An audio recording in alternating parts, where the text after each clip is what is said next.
Most of what people know about Pearl Harbor is from just a real aerial view and seeing ships exploding and burning in the harbor.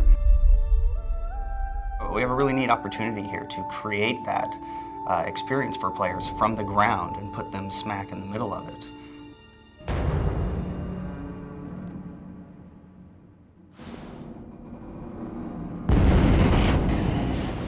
What was that? What's going on? The player's going to be thrust into this event. He's going to walk out of the door of his battleship and just be amazed at everything that's happening. And we want him to feel like the world isn't centered around him. We want to feel like he's thrown into this crazy, horrific attack. And he's going to take a second to soak it all in.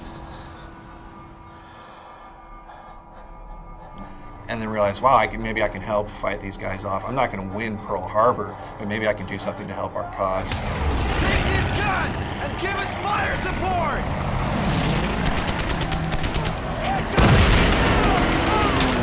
Throughout the game, a lot of the inspiration for the levels was taken from real live accounts. We did lots of research, read lots of books, listened to tapes, videos, movies. Reading about actual Medal of Honor recipients, what they did to receive these medals. They always say that reality is often more interesting than anything you can come up with, and I think that's very true in this case. Historically, the United States efforts were so different between the Pacific theater and the European theater. It was closer to two different wars than it was two different theaters. So we have a whole fresh palette of new environments and enemies that fought totally differently than our enemies in Europe did. The battles that took place during the first 2 years of the Pacific theater are unbelievable stories for us to tell players about and let them experience. Medal of Honor Pacific Assault, although it shares some similarities with the console version, which is called Rising Sun, and it's a completely different game designed exclusively for the PC platform and the PC game player. In the previous Medal of Honor games, our enemies have been pretty straightforward. They would engage you, you'd see them, you'd fight, one of you would win. In Pacific Assault, we're trying to take it to a new level with both the enemies and the tactics they used, having them appear to be more human, having them make decisions based off how hurt they are. Are they going to turn and retreat and go look for help? Let him have it! Instead of just single enemies that you're fighting one at a time, you might be fighting squads of enemies who have a leader who is giving them orders, telling them to fall back, telling them to flank. The squad will also have a morale level that changes based on the combat. So if I'm a Japanese soldier and I'm fighting you, my buddy gets shot, my morale is going to go down and I might retreat and go hide behind a rock now because I'm a little worried about what's happening. Or if my personality is different, I might instead pull out my sword and charge you.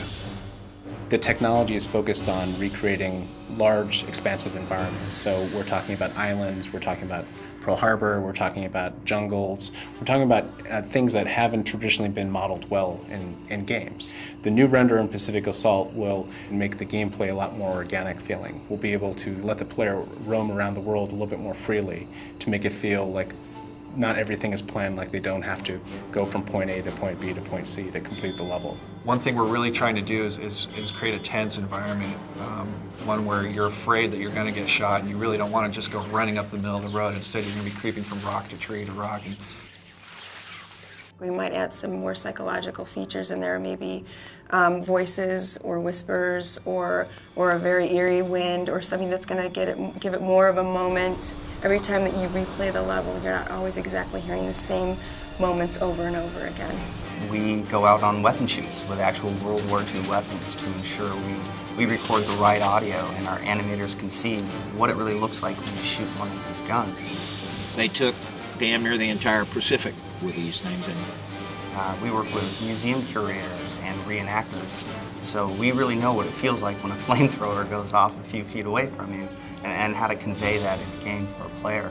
We go to painstaking efforts to research every aspect of the war and the content of the video game.